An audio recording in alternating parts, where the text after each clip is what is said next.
உங்களை நம்பி தான் இவ்வளவு பெரிய மேட்டர் விட்டேன். சொதப்பிட்டீங்களா? நைட் ஃபோன் பண்ண உடனே ஏதோ சந்தோஷமான விஷயம் சொல்ல போறீங்க நினைச்சா ஏமாத்திட்டீங்களா? அண்ணா சாரிண்ணே, அந்த பையன் கையெல்லாம் டைட்டா தான் கட்டினோம். அவன் எப்படி அவுத்தான் தானே தெரியல. பூஜை போடுறதுக்கான ஸ்ப்ரே வச்சிருந்தீங்க, அதை அடிச்சு சொல்ல வேண்டியதானே? அண்ணா ஸ்ப்ரே காலி ஆயிடுச்சுண்ணே. காலி ஆயிடுச்சா? ஐயோ அதெல்லாம் செக் பண்ணாம என்ன வெட்டி பிடிச்சிருக்கீங்க? ஏடா ஒரு சின்ன பையன் 2 பொண்ணுங்களை கண்ட்ரோல் பண்ண துப்பு இல்ல? நீங்களா ரவுடின்னு சொல்லிக்கிட்டு டேய் உங்களை சொல்லி பிரயோஜனம் இல்லடா. உங்கள மாதிரி வெத்து பார்ட்டிகளை நம்பி வேலை கொடுத்தேன் பாரு, ஏன் புத்தி செருப்பால அடிச்சுக்கணும்டா. வேலை முடிச்சாதான் காசுன்னு உங்களை காய விட்டுக்கணும்டா. வேலை முடிச்சு சரக்கு பிரியாணி சிகரெட்டு பாக்குன்னு பணத்தை கொட்டி அரைச்சல எல்லாம் ஏன் தப்புடா? ஒன்றும் கவலைப்படாதீங்கண்ணே, இன்னும் உங்க மாமா வீட்டுக்கு வரல, இங்கே தான் சுற்றி இருப்பாங்க. வெடித்துக்குள்ள கண்டுபிடிச்சு போட்டுறேன். ஏய் அடிச்சு வாய மூடு. கையில இருந்தவங்க கோட்டை விட்டுட்டு இப்போ தான் ஐடியா கொடுக்குறேன். ஏய் இந்த வேலைக்கு அவனாவது பேமெண்ட் கிமெண்ட் கேட்டுங்க, அங்கே வெட்டி பொலி போட்டுருவேன். நான் நீங்க எப்படி சொல்றீங்க? இதுக்கோசமா நாங்க இவ்வளவு கஷ்டப்பட்டோம். அடிச்சு வாய மூடு. கடைசியில் என்னாச்சு? இந்த மாதிரி தப்பிக்க விட்டு தானே மிச்சம், எனக்கு தானே நஷ்டம். சத்தியமா அம்மாவோட சொத்தை எனக்கு வரப்போறது இல்லடா. வேலை கொடுத்தவனுக்கு வேட்டு வச்சிங்க. பசங்க தப்பிச்சு போனது ஒரு பக்கம் டென்ஷனா இருக்கணும், இந்த பிளாக்மெயில் வேற ஒரு டென்ஷனா இருக்கு. மாமா வீட்டுக்கு பசங்க வந்துட்டாலும் நான் சும்மா இருக்க மாட்டேன், வேற ஏதாவது பிளான் போட்டு அவங்களை காலி பண்ணிடுவேன். ஐயோ இப்ப நான் அந்த வீட்டுல இருந்தா தான் நடக்கும். இந்த பிளாக்மெயில் பண்றவன் மாமா கிட்ட போய் எல்லாத்தையும் போட்டு கொடுத்துட்டா ஏன் கதை முடியுதா? இருக்கிற கோவத்துல என்ன வேணா பண்ணுவாரு. அவன் என்ன ஐடியால இருக்கான், எதுக்கு என்ன கான்டாக்ட் பண்ணல ஒண்ணுமே புரியலையே.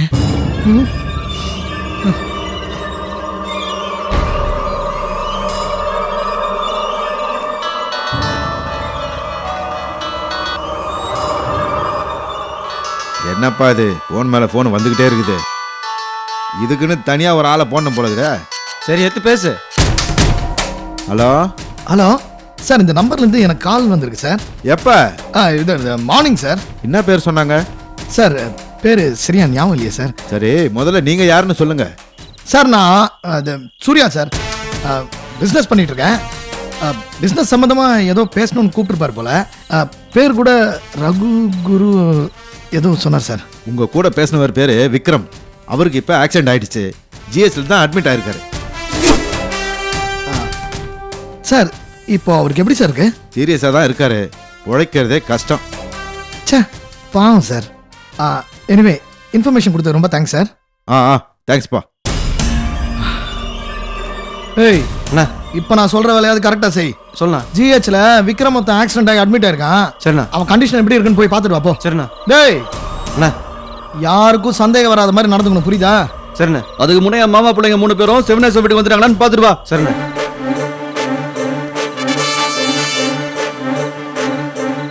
நாளை காலைல மட்டும் சொல்லன்னு வை, கண்டம் பண்ணிடுவேன் போ.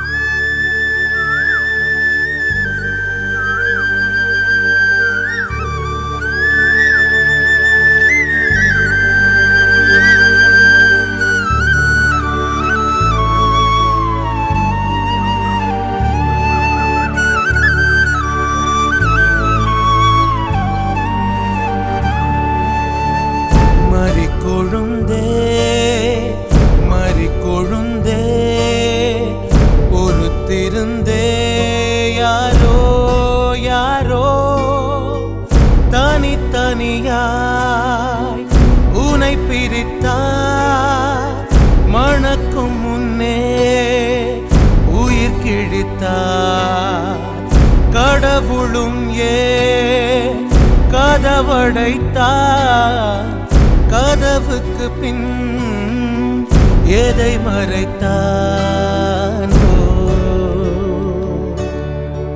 மறிக்கொழுந்தே மறிக்கொழுந்தே உன்னை பிரித்தார் யாரோ யாரோ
சுசி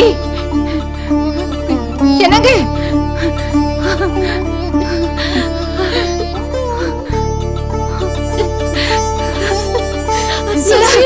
வாமா நீலா வா திலீபா. திலீபா உங்களுக்குலாம் ஒண்ணும் ஆகலையே அத்தை ஒண்ணும் இல்ல நல்ல வேளை எல்லாரும் வந்துட்டீங்க நல்லா இருக்கு. நீலா அத்தை அப்பா எங்க அத்தை அப்பா மாடியில இருக்கார் போங்கப்பா போங்க. போங்க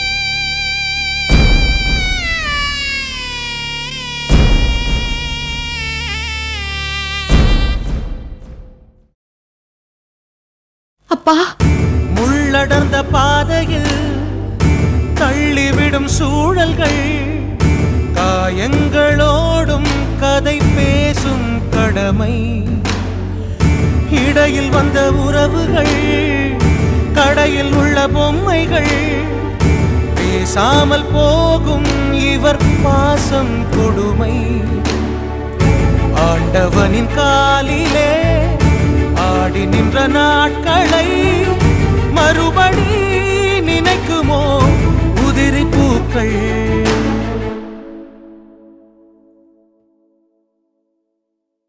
மறி கொழுந்தே பொறுத்திருந்தே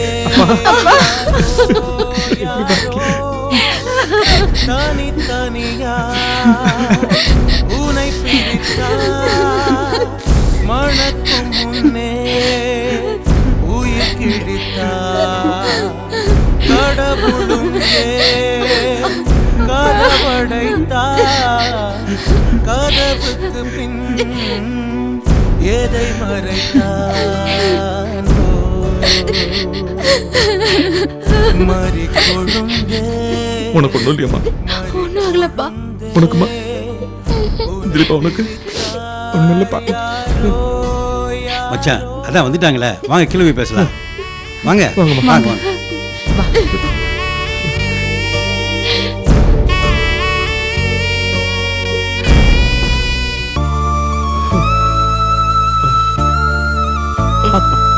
மெதுவா உட்காருமா. வா.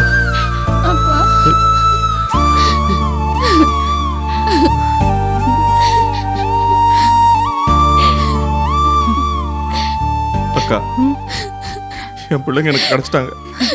இப்பதான் எனக்கு உயிரே வந்திருக்கு. மச்சான் இது சந்தோஷப்பட வேண்டிய விஷயம். இதுக்கு போய் அழுதுகிட்டு இருக்க?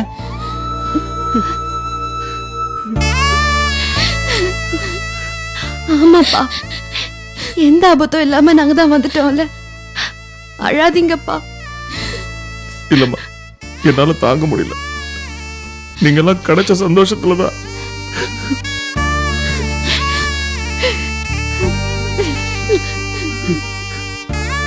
போன 25 வருஷத்துல உங்களை பிரிஞ்சிருந்தது ரொம்ப கம்மி. அப்படி பிரிஞ்சாலும் வீட்டுல நீங்க பத்திரமா இருப்பீங்கிற நம்பிக்கை இருக்குமா? ஆனா இப்போ நீங்க எங்க இருக்கீங்க, எப்படி இருக்கீங்கன்னு எதுவுமே தெரியல. திரும்பி வருவீங்களோ மாட்டீங்களோன்னு பயந்து பயந்து செத்துட்டு இருந்தேம்மா. உங்களுக்கு என்ன ஆச்சோ ஏதாச்சோன்னு ஒவ்வொரு நிமிஷமும் அப்படியே தவிச்சிட்டு இருந்தேன் தெரியுமா?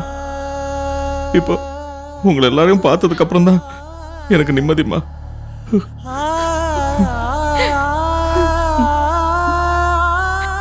ஏமா சத்தி, அன்னைக்கு சிவனேஸ்வர கெஸ்ட் ஹவுஸ்க்கு அனுப்பிச்சிட்டு நாங்கள் இந்த வீட்டுக்கு தான் வந்துக்கிட்டு இருந்தோம். அதுக்குள்ளே என்னம்மா நடந்துச்சு? யாரும்மா உங்களை கடத்திட்டு போனாங்க? அங்கேருந்து எப்படி தப்பிச்சு வந்தீங்க? அன்னைக்கு அப்பா போனதுக்கு அப்புறம் லக்ஷ்மி வந்துட்டு போனாரு. அப்புறம் திலீபனும் நிலாவும் வந்தாங்க. உடனே ஊருக்கு கிளம்பணும்னு சொன்னேன். அவங்களும் ரெடி ஆனாங்க. அதுக்கப்புறம் திடீர்னு 4-5 பேர் வந்து எங்க வாயை பொத்தி கையை கட்டி கார்ல தூக்கி போட்டுட்டு போயிட்டாங்க. அதுக்கப்புறம்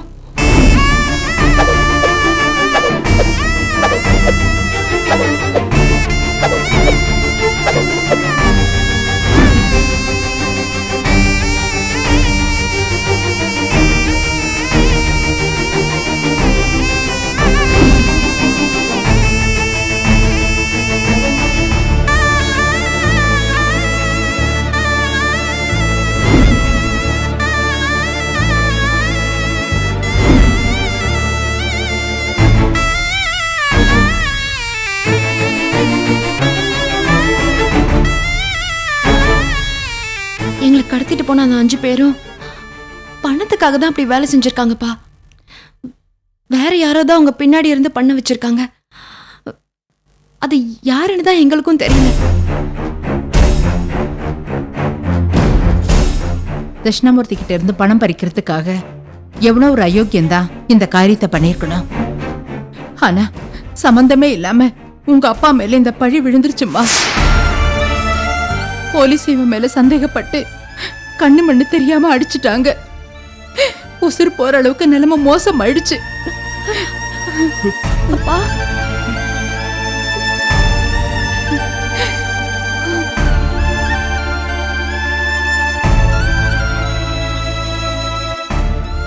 நல்ல வேளை உன்னை தத்து கேட்டாரே பழனிவேல் சார். அவர்தான் கடவுள் மாதிரி வந்து இவனை ஜாமீன்ல எடுத்து ஹாஸ்பிட்டல்ல சேர்த்தாரு. இல்லன்னா உங்க அப்பாவை உயிரோடவே பார்த்திருக்க முடியாது. அப்பா,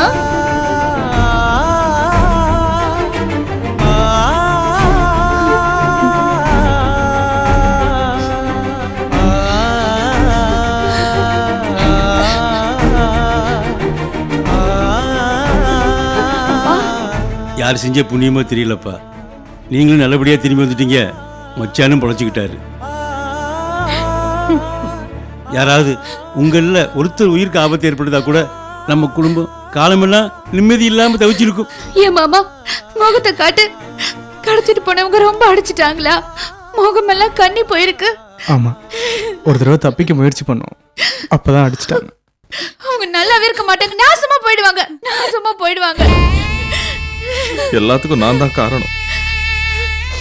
அன்னைக்கு உங்க எல்லாரையும் என் கூடயே கூட்டிட்டு போயிருந்தா யாருக்கும் எந்த பிரச்சனையும் வந்திருக்காது. நான் பண்ண தப்பால எல்லாரும் கஷ்டப்படுற மாதிரி ஆயிடுச்சு. ஏன்பா உங்க மேலே நீங்க பழைய தூக்கி போட்டுக்கிறீங்க? இப்படிலாம் நடக்கும் நம்ம எதிர்பார்த்தோமா?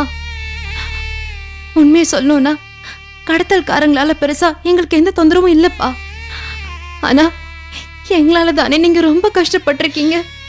இல்லம்மா, பெத்தவங்களையும் பிள்ளைங்களையும் பிரிச்சு வச்ச பாவிக்கு இந்த தண்டனை கம்மிதான். இதுக்கு மேலே நான் அனுபவிக்கணும்.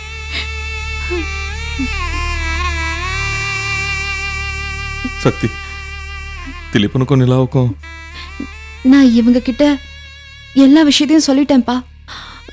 அவங்களும் உங்களை புரிஞ்சுக்கிட்டாங்க. ஆமாப்பா.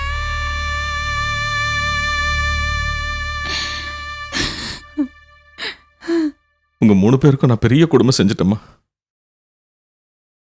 இப்போ உங்களை கடத்திட்டு போனவங்களுக்கும் எனக்கும் பெரிய வித்தியாசம் இல்லம்மா. அவங்க பணத்துக்காக கடத்துறாங்க, நான் பழி வாங்கணுங்கிற எண்ணத்துல கடத்துறேன். எண்ணங்கள் வெவ்வேறையா இருந்தாலும் தப்பு தப்புதான். என்னால உங்களுக்கு ஏற்பட்ட இழப்பு எந்த காலத்திலயும் சரி பண்ண முடியாதுமா. என்ன மன்னிச்சிடுங்கம்மா. கூடி வரும் மேகங்கள் கல்லெறிந்த வேகத்தில் திசையொன்று போக இந்த வானம் உடையும்.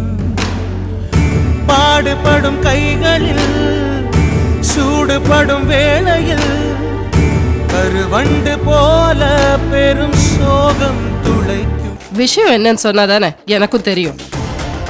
உன் புருஷனுக்கு போன் பண்ணிருந்தேன். அவரோட 3 பிள்ளைங்களும் கிடைச்சிட்டாங்களாம்.